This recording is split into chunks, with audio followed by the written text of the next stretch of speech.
Hey guys, this is Richard, and welcome again to What's Spinning. It's early morning right now while I'm recording this, getting ready to get on the road and do an on-location piece for What's Spinning. We'll be doing this one in Dallas at a record store. Well, not at the record store, but with an employee at a record store down there. So that'll be kicking off our record store series of the show. And that one should air maybe next week. I think I should have that one ready.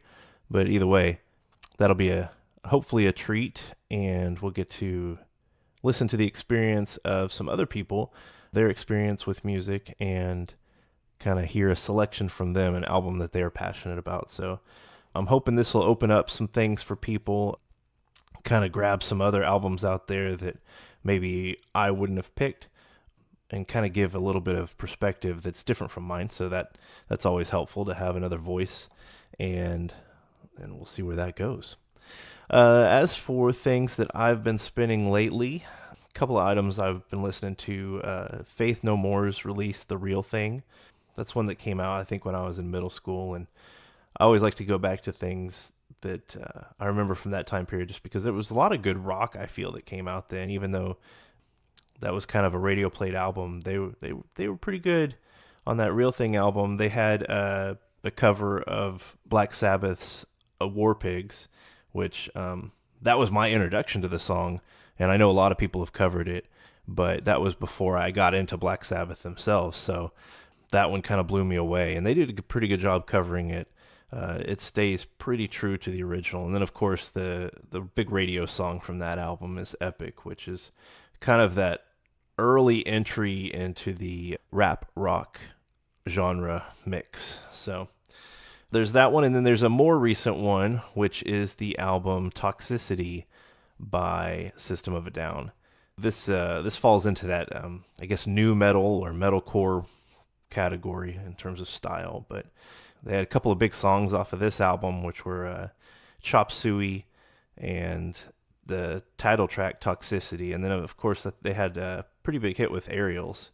That's a good one to listen to. It's different style than some of the older hard rock and metal stuff that I listen to, so I kind of like it. And it definitely his voice and lyrics are unique. For this episode, we'll be diving into the album Led Zeppelin IV, which is a classic one, of course. It's got the song Stairway to Heaven, which I'm sure nearly everybody knows. But there's a lot more to it, and I think I personally think it's one of those that everyone should have in their collection. So we're kind of going to dive through that, look at it track by track and some of the history behind it, and hopefully that'll kind of convince anyone that might be trying to decide whether it's something they want to get into.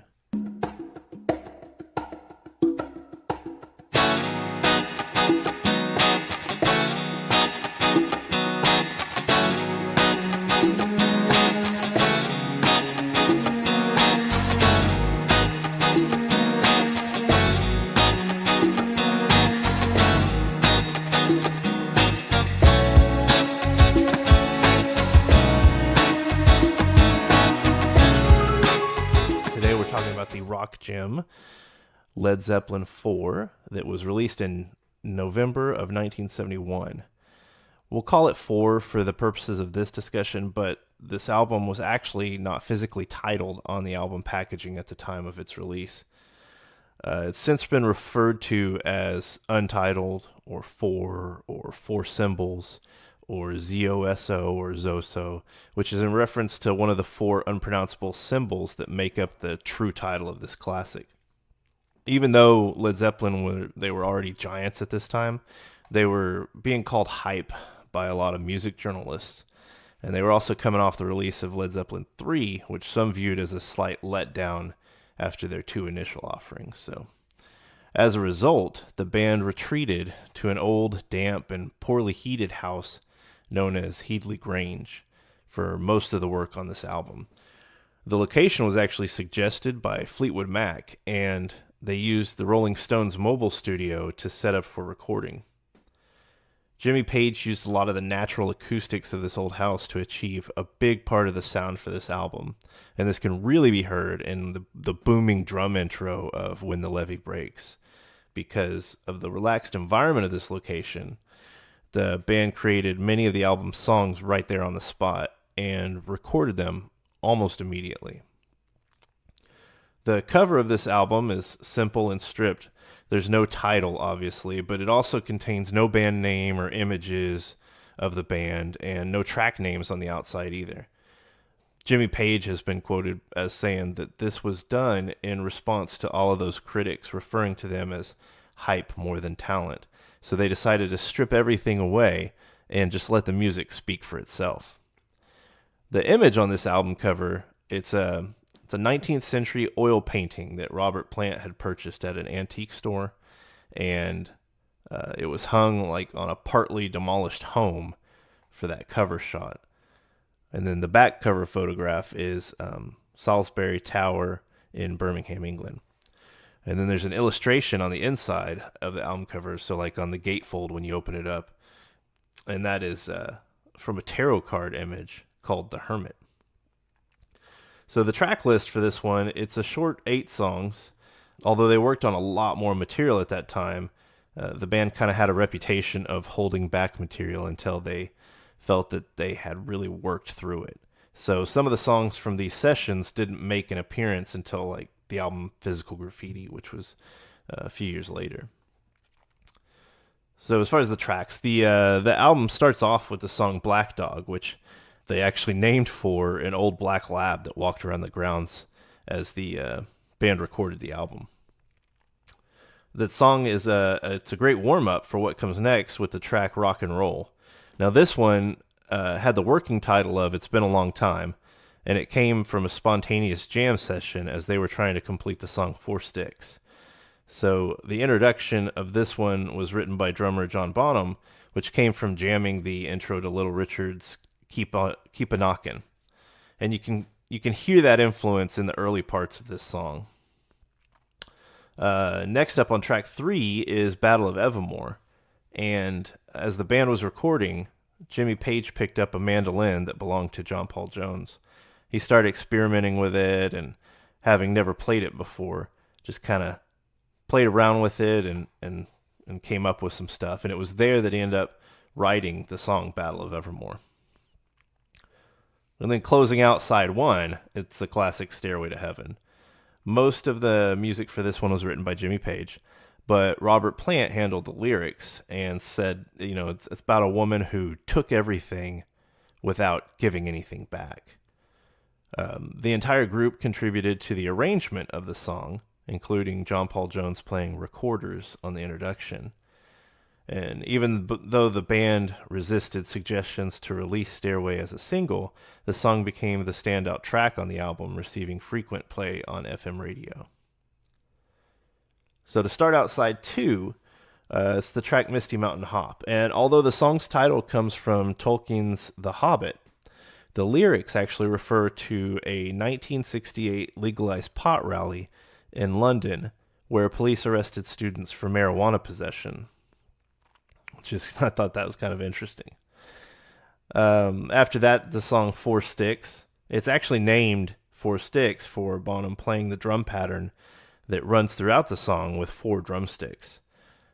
Of the 8 tracks on this album, this song kind of stands out the least, and it's I think they said that it was only played live one time, mostly because it's very rhythmically tricky.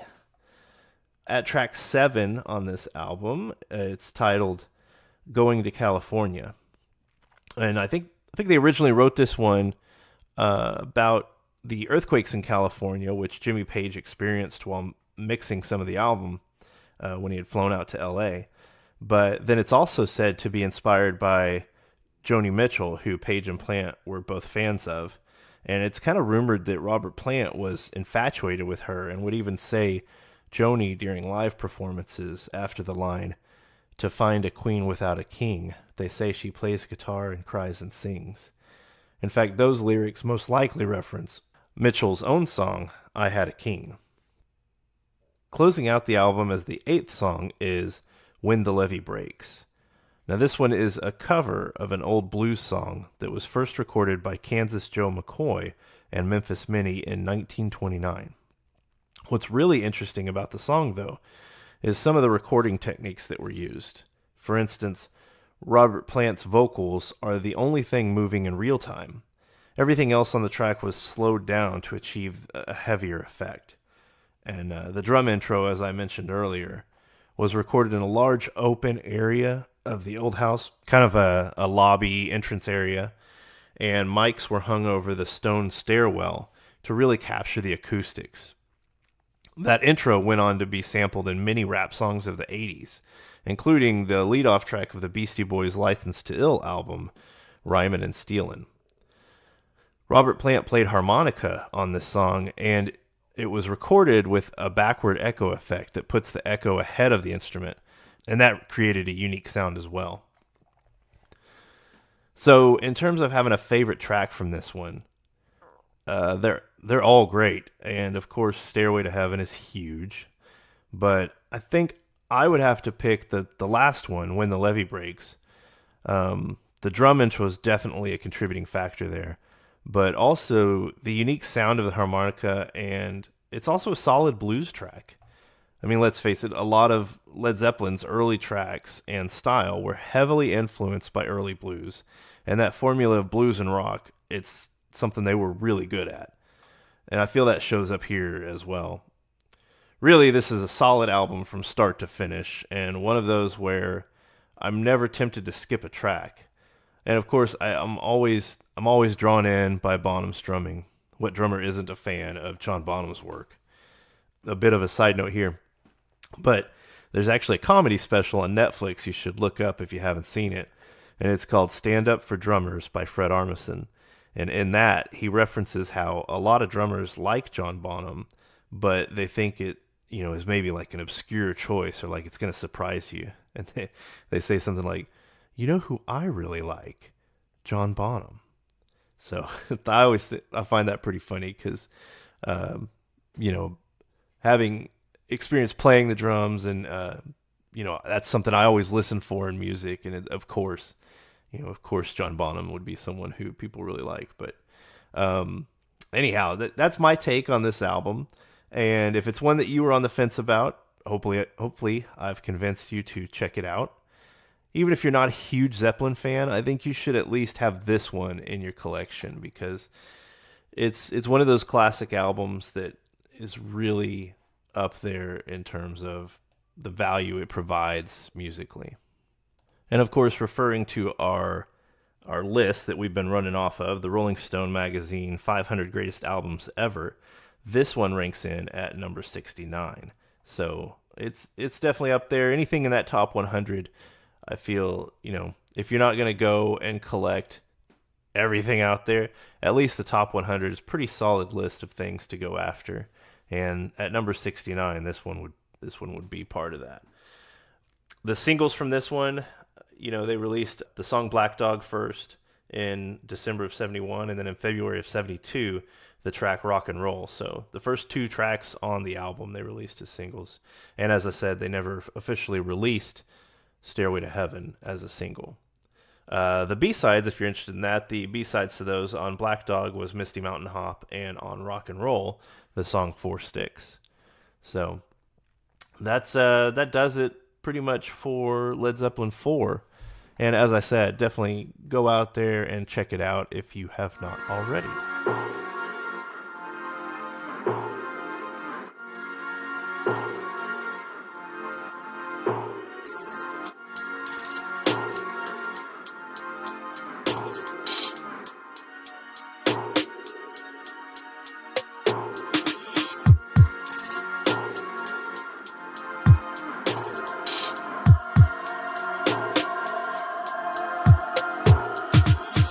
So, moving on, let's see here. What have I gotten lately? Well, as I mentioned last week, I think I'm not really picking up a whole lot right now.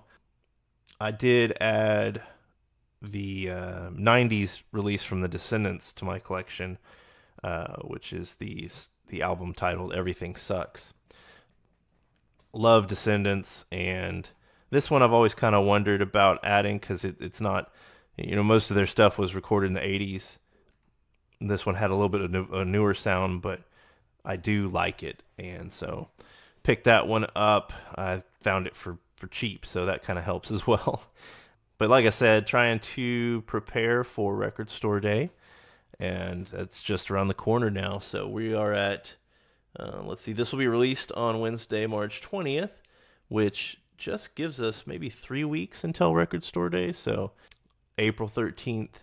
And like I said, if you haven't already, go find your local record store, look them up, and get ready, because there's a lot of good releases. I need to go back through that list. I know I did the short episode, but I need to go back through that list and see about things that I really care about and kind of narrow it down so I have a focused plan of attack, I guess. Thinking about getting the kids involved in that one, but I don't know that they are patient enough to wait in line and stuff. But, they always say they would be interested in going, so we'll see. Yeah, like I said at the beginning of the show, starting the record store series. We'll be talking to people from record stores, kind of going to expand that to places across the country, starting with the Dallas area just because I make frequent trips there. And it's kind of a home base for me a little bit. Also going to reach out to some stores in Northwest Arkansas, some stores in St. Louis, and go from there. Probably make our way to some of the shops in California, and just kind of, provide the input that they have, which is, always nice to get those different perspectives, but then also kind of teach you about different shops across the country. And some of them have been established for quite a while. Some of them are newer, which, this latest resurgence in vinyl helps, definitely. But, the people that work at the shops, they are there because they're passionate about music, and they bring their own experiences, like I said, and they also have a huge, wealth of knowledge, and maybe they focus on different genres than you normally listen to. So, but they can also make suggestions. If you go in and you say, hey, I really like this band, and I'm looking for more stuff similar to it. And a lot of times, at least in my experience, a lot of times they'll be able to suggest both bands and particular albums that you might also like. So, and a lot of them have, for the used vinyl that's already open, they've got listening stations, and you can check them out. It's pretty safe to be able to figure out what you want to get and what you want to add. I did mention a few weeks ago that we were having the giveaway contest. Kind of didn't really get the participation I was hoping for on social media, at least. I take that back. I did get a lot of participation in terms of people sharing what I posted, but not really anyone following the rules kind of exactly the way that it was written, which is kind of odd.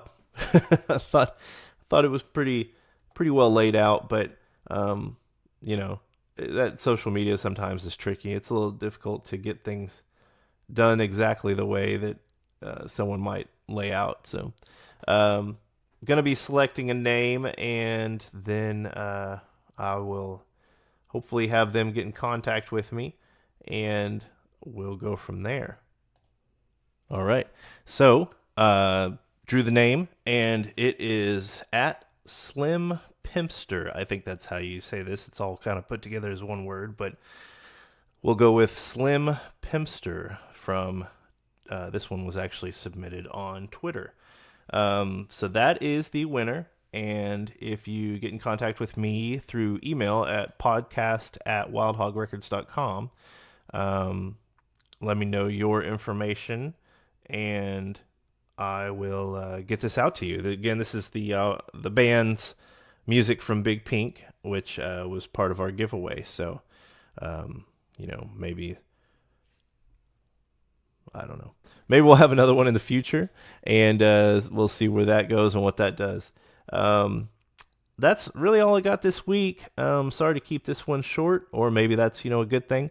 Either way, as always, you can interact with us on social media. It is at Spinning Podcast on Instagram, Twitter, and Facebook. And again, the email address is podcast@wildhogrecords.com. Hope everyone has a great week.